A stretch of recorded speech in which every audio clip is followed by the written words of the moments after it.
And we had a very productive meeting today. We'll have very productive meetings in this visit. India and the United States have common interests, but they also face shared challenges. Prominent among them is terrorism. Our position in that regard is very clear. It is one of zero tolerance. We had a phenomenal meeting today with the Prime Minister. It's a relationship we deeply care about. It's a relationship that is growing. आज दुनिया भारत की विकास यात्रा का हिस्सा बनना चाहती है। भारत भी दुनिया के अलग-अलग देशों के साथ पार्टनरशिप कर रहा है। फाइनल दौर में भारत अमेरिका की ट्रेड डील, हॉर्मुज खुलेगा या जंग आगे भी जारी रहेगी? मोदी फॉर्मूला निकालेगा शांति की राह। तो क्या इन्हीं 3 सवालों के साथ वैश्विक राजनीति और ग्लोबल पावर शिफ्टिंग की तस्वीर बनती दिख रही है? क्योंकि एक बात तो तय है कि मिडिल ईस्ट टेंशन के जिस भंवर में पूरी दुनिया फंसी है, उस भंवर से दुनिया को कोई शांति सूत्र वाला शख्स ही निकाल सकता है। ट्रंप जैसा अस्थिर और मुनीर जैसा आतंकी दिमाग तो कतई नहीं। बंद पड़े हॉर्मुज स्ट्रेट ने दुनिया के आर्थिक तापमान को चढ़ाया हुआ है। ट्रंप अब जमीन पर आ रहे हैं। एक साथ कई फ्रंट खुलने से अमेरिका की मिट्टी पलीद हो चुकी है और अब तो ये कहा जा रहा है कि सब कुछ लुटा के होश में आए तो क्या हुआ। अब सवाल उठ रहे हैं कि क्या अब ट्रंप की आखिरी उम्मीद पीएम मोदी से है? क्या मोदी गेम चेंजर बनेंगे? क्योंकि दुनिया ने देखा है कि मोदी की लाइन एकदम क्लियर है। मोदी का षड दर्शन असरदार रहा है। युद्ध नहीं बुद्ध का सूत्र, ट्रस्ट एंड ट्रेड फॉर्मूला, दोस्ती और डिप्लोमेसी, संकट में भरोसेमंद साथी, परिपक्व विदेश नीति और मल्टीपोलर वर्ल्ड ऑर्डर की विचारधारा। आज की दुनिया किस तरह नई नई चुनौतियों से जूझ रही है। पहले कोरोना आया, फिर युद्ध होने शुरू हो गए और अब आज की एनर्जी क्राइसिस है। ये दशक दुनिया के लिए आपदाओं का दशक बन रहा है। हम सभी देख रहे हैं, अगर ये स्थितियां तेजी से नहीं बदली गई तो बीते अनेक दशकों की उपलब्धियों पर पानी फिर जाएगा। दुनिया की बहुत बड़ी आबादी फिर से गरीबी के दलदल में चली जाएगी। अमेरिकी विदेश मंत्री मार्को रूबियो भारत के दौरे पर है। शनिवार को पीएम मोदी के साथ उनकी मुलाकात हो चुकी है। ट्रंप की तरफ से उन्होंने पीएम मोदी को अमेरिका आने का निमंत्रण भी दे दिया है। ट्रंप 2.0 के बाद से भारत और अमेरिका के बीच आए खिंचाव ने यकीनन अब भारत अमेरिका संबंधों को काफी नुकसान पहुंचाया है। तो क्या मार्को रूबियो इस बार ट्रंप के भारत को लेकर दिए गए तमाम ऊटपटांग बयानों और स्टेटमेंट्स को इरेज करके भारत अमेरिका के बीच विश्वास की रेखा को गहरी कर पाएंगे? I'm sure that there are people that have made comments online and other places because every country in the world has stupid people. I'm sure there are stupid people here. There are stupid people in the United States that make dumb comments all the time. I don't know what else to tell you other than the United States is a very welcoming country. Our nation has been enriched by people who come to our country, who come from our country from all over the world.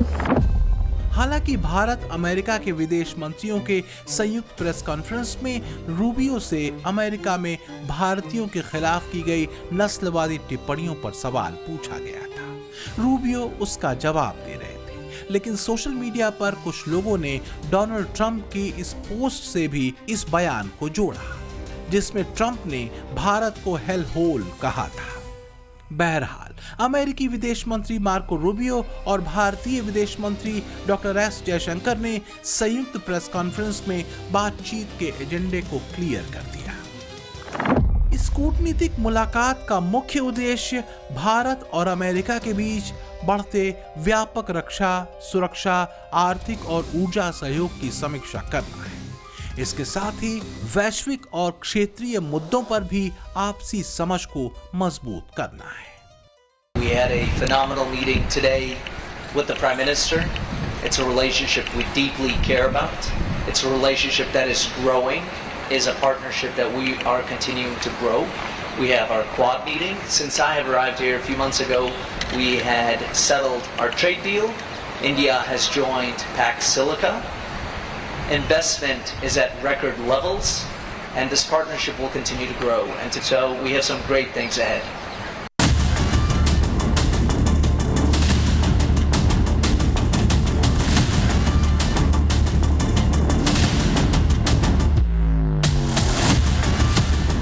PM Modi विश्व बंधुत्व के सूत्र पर दोस्त बनाते रहे, दोस्ती निभाते रहे, ट्रस्ट और ट्रेड दोनों मजबूत करते रहे। जबकि नोबेल शांति पुरस्कार पाने को बेताब रहे ट्रंप युद्ध करते रहे और दुनिया को आर्थिक संकट की तरफ धकेलते रहे।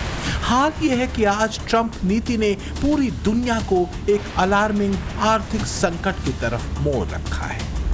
जबकि इसी दौर में पीएम मोदी ने 5 देशों की यात्रा कर आर्थिक संकट से लड़ने और उबरने के परस्पर हित वाले रास्ते तय किए। A great milestone building on the trade agreement between the European Union and India, and it will enable our countries to work together even more closely across a wide range of areas. Together we can drive ambitious innovation to strengthen both our countries in clean energy, water management, defense, and in high-tech and semiconductor industries.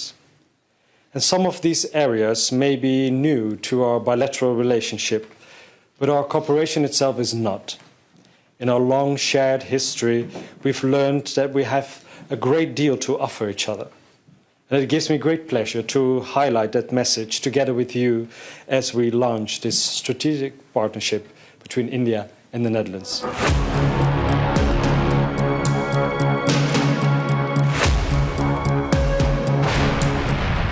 Modi का बीते हफ्ते का report card ये है कि 5 देशों की यात्रा में पीएम मोदी ने यूएई के साथ ऊर्जा सुरक्षा और बड़े निवेश का रास्ता साफ किया। तो वहीं नीदरलैंड्स में मोदी ने ग्रीन एनर्जी समेत 17 समझौते किए।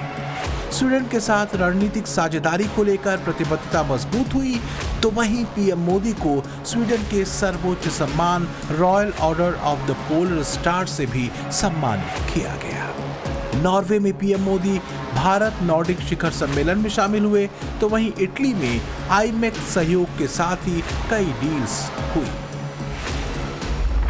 मुझे खुशी है कि हम अपने संबंधों को अपग्रेड करते हुए स्पेशल स्ट्रेटेजिक पार्टनरशिप की घोषणा कर रहे हैं। फ्रेंड्स, आज की बैठक में हमने हमारी भावी साझेदारी को और सशक्त बनाने के लिए विस्तृत रूप से चर्चा की। Bharat Italy joint strategic action plan 2025 to 2029 हमारी साझेदारी को एक प्रैक्टिकल और फ्यूचरिस्टिक ढांचा प्रदान करता है। हम इस पर समयबद्ध तरीके से आगे बढ़ रहे हैं। हमारे साझा प्रयासों में द्विपक्षीय व्यापार के 20 बिलियन यूरो के लक्ष्य की ओर तेजी से बढ़ रहा है। भारत में मौजूद 800 से अधिक इटालियन कंपनीज भारत की ग्रोथ स्टोरी में सक्रिय भागीदार बन रही है। दुनिया के सामने 2 डॉक्ट्रिन हैं, एक मोदी डॉक्ट्रिन और दूसरा ट्रंप डॉक्ट्रिन। सवाल यह है कि वैश्विक शांति और समृद्धि के लिए कौन सा डॉक्ट्रिन ज्यादा असरदार है। दुनिया इसका जवाब बखूबी जानती है, क्योंकि ट्रंप डॉक्ट्रिन ने दुनिया को सिर्फ युद्ध का तनाव, महामंदी की आशंका, घोर अविश्वास, अवैध टैरिफ, आतंकवाद पर दोहरा रुख, घोर अस्थिरता और यूनिपोलर वर्ल्ड ऑर्डर की सनक के अलावा और कुछ भी नहीं दिया। यहां तक कि एक दिन पहले तक ट्रंप ईरान के नक्शे पर अमेरिकी झंडा लगाकर United states of middle east की घोषणा कर रहे थे। सच ये है कि ट्रंप की इसी अधीरता से भरे अस्थिर दिमाग ने ईरान युद्ध में शांति की उम्मीद और हॉर्मुज स्ट्रेट के खुलने की हर राह को ही ब्लॉक कर रखा है। हालांकि अब एक बार फिर ट्रंप की तरफ से यह दावा किया गया है कि ईरान के साथ डील पर बात बन रही है। The Iran situation. There'll be, I believe, maybe more news coming out a little bit later today on this topic, and I'll leave it to the president to make further announcements on it. Suffice it to say that some progress has been made, significant progress, although not final progress has been made. Ultimately, I remind everybody, I think this ties into the second question that was asked with relations to it. What is the goal here? The goal here ultimately, the ultimate goal is that Iran can never have a nuclear weapon. Iran can never possess a nuclear weapon. The president has been clear about that. They will never possess a nuclear weapon, certainly not as long as Donald Trump is president of the United States. State of Hormuz का खुलना जरूरी है। इसलिए जरूरी है क्योंकि करीब 25% के ऊर्जा ब्लॉकेड ने पूरी दुनिया और खासकर एशिया की इकोनॉमी की सांसें अटका रखी हैं। लेकिन इसमें कोई शक नहीं कि आर्थिक महामंदी के दौर से न तो अमेरिका बचा रह पाएगा और न ही दूसरे विकसित देश। इसलिए पूरी दुनिया और दुनिया के मार्केट की निगाहें ईरान और खासकर हॉर्मुज स्ट्रेट के मामले पर टिकी हुई हैं। ऐसे में भारत और पीएम मोदी दूसरे देशों के लिए परस्पर सहयोग के सूत्र पर आर्थिक संकट का समाधान तो निकाल ही रहे हैं। We can't say the same for the world around us. Our shared values, like the importance of democracy, good governance, and the international legal order, are under pressure worldwide. But fortunately, over those 9 years, much has also stayed the same, including the excellent relationship between our two countries, India and the Netherlands. यूरोपीय देशों का भरोसा Trump खो चुके हैं। Trump ने किसी को भी नहीं छोड़ा। ग्रीनलैंड पर कब्जे की बात कहकर ट्रंप नॉर्वे से लेकर डेनमार्क या कहें कि नॉर्डिक देशों को नाराज कर चुके हैं। दूसरी तरफ फ्रांस के राष्ट्रपति मैक्रों और ब्रिटेन के पीएम कीर स्टार्मर को भी ट्रंप भला बुरा कह चुके हैं। जर्मनी और स्पेन ट्रंप से पहले ही चिढ़े हुए हैं। कुल मिलाकर ट्रंप ने अमेरिका को पूरी दुनिया में अलग थलग कर रखा है। ईरान युद्ध को लेकर यूरोप ने ट्रंप का साथ नहीं दिया तो इसकी वजह थी उनकी आर्थिक चुनौतियां। ये देश पहले से ही रूस यूक्रेन जंग से पैदा हुए एनर्जी संकट से जूझ रहे हैं। महंगाई और मंदी ने इन देशों की कमर तोड़ रखी है। ईरान युद्ध में सहयोग को लेकर यूरोपीय देश ट्रंप को पहले ही ठेंगा दिखा चुके हैं। जैसे जर्मनी के चांसलर ने कहा, ये हमारा युद्ध नहीं है, हम इसमें सैन्य योगदान नहीं देंगे। इसी तरह फ्रांस ने युद्ध में सक्रिय भागीदारी से इनकार कर दिया था और कीर स्टार्मर ने कहा था कि ब्रिटेन अपना फाइटर प्लेन नहीं भेजेगा। इसी तरह स्पेन ने भी अमेरिकी विमानों को अपने बेस से हमले की इजाजत नहीं दी थी। तो वहीं इटली ने भी ईरान युद्ध का समर्थन नहीं किया। इनमें से कुछ ऐसे यूरोपीय देश हैं जिन पर ट्रंप ने अवैध टैरिफ से वार किया था। इतना ही नहीं, नाटो के खर्च में कटौती और उससे बाहर निकलने की धमकी देकर इन यूरोपीय देशों को कई मंचों से अपमानित भी किया था। दूसरे विश्व युद्ध के बाद से इतने भरोसेमंद दोस्तों पर किसी भी अमेरिकी राष्ट्रपति ने ऐसे अहंकारी हमले नहीं किए थे।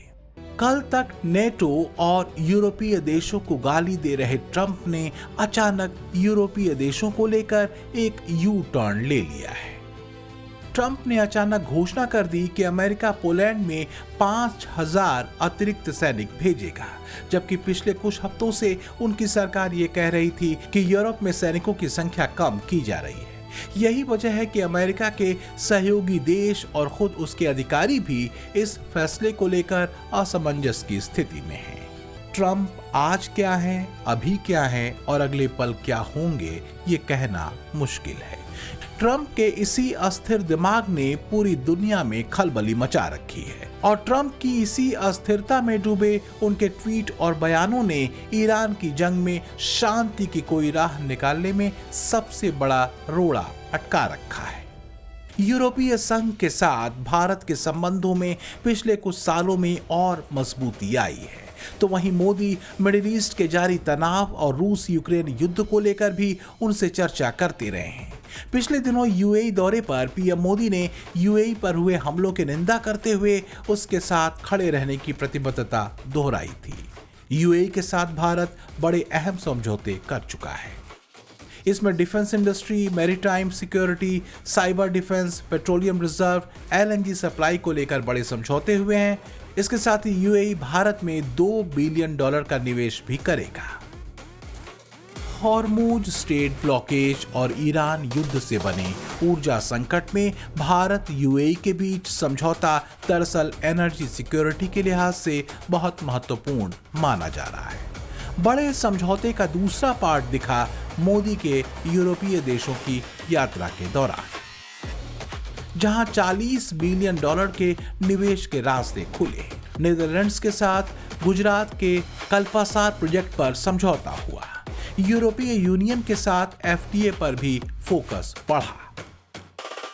अभी 2 दिन पहले ही मैं 5 देशों की यात्रा कर करके लौटा हूं। कहने को तो ये सिर्फ 5 देशों की यात्रा थी, लेकिन इस दौरान मेरी दर्जनों देशों की बड़ी बड़ी कंपनियों के लीडर से बातें हुई, विस्तार से चर्चा हुई, मुलाकात हुई और हर जगह मैंने एक बात समान रूप से महसूस की है। दुनिया भारत के युवाओं और भारत की टेक्नोलॉजिकल प्रोग्रेस को लेकर बहुत उत्साहित है। मोदी अपने लक्ष्य को लेकर एकाग्र है और संकल्पित भी। ट्रंप को यह बात बखूबी समझ आ रही है कि विश्व से एक बार फिर जुड़ने के लिए अगर उन्हें किसी एक व्यक्ति की जरूरत होगी तो वो मोदी ही है। वजह है मोदी की क्रेडिबिलिटी। पाकिस्तान में चर्चा इसी मोदी इफेक्ट की है। यूएई से पाकिस्तानियों को बैरंग लौटाया जा रहा है। मोदी भारत के भविष्य के लिए रास्ता तैयार कर रहे हैं। वो जानते हैं कि युद्ध के माहौल में सबसे बड़ा लक्ष्य है नई पीढ़ी के लिए देश की आर्थिक रफ्तार को बरकरार रखना, और इसके लिए दोस्ती से लेकर डिप्लोमेसी तक सारे सूत्र कसे जा रहे हैं। And we had a very productive meeting today. We'll have very productive meetings in this visit. India is at the cornerstone of how the United States approaches the Indo-Pacific, and not just through the Quad, but bilaterally. You see that in the $20 billion of Indian companies invested in the United States. इधर अमेरिकी विदेश मंत्री Marco Rubio और NSA Ajit Doval के बीच भी एक मुलाकात हुई और कई मुद्दों पर बैठक में बातचीत भी हुई। चर्चा का मुख्य फोकस रहा रक्षा, सुरक्षा और रणनीतिक तकनीक से जुड़े सहयोग पर, जिसमें ट्रस्ट पहल भी शामिल है।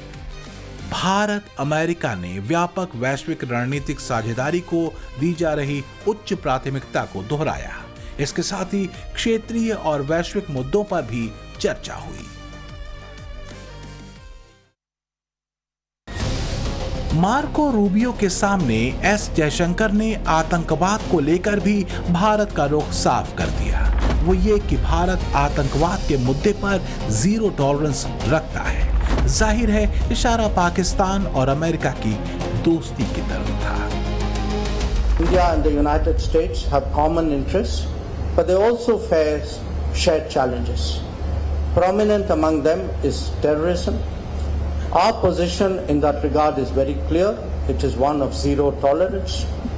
We appreciate the strong cooperation between concerned agencies of our two countries in this domain. I particularly recognized the extradition from the United States to India last year of a key planner of the 26/11 Mumbai attacks. युद्ध दुनिया का भविष्य नहीं हो सकता, लेकिन वर्तमान युद्ध में खड़ा है। भारत और मोदी के धैर्य को दुनिया देख चुकी है। आतंकवाद के खिलाफ लड़ाई से लेकर ट्रेड में दादागिरी की ध्वनि तक पर भारत अपने रुख पर कायम है कि उसे कोई झुका नहीं सकता। कम से कम ये बात तो अमेरिका को समझ आ ही चुकी है कि ये मोदी का नया भारत है, अपनी शर्तों, संकल्पों और संबंधों तीनों को लेकर प्रतिबद्ध। ब्यूरो रिपोर्ट, टाइम्स नाउ, नव भारत।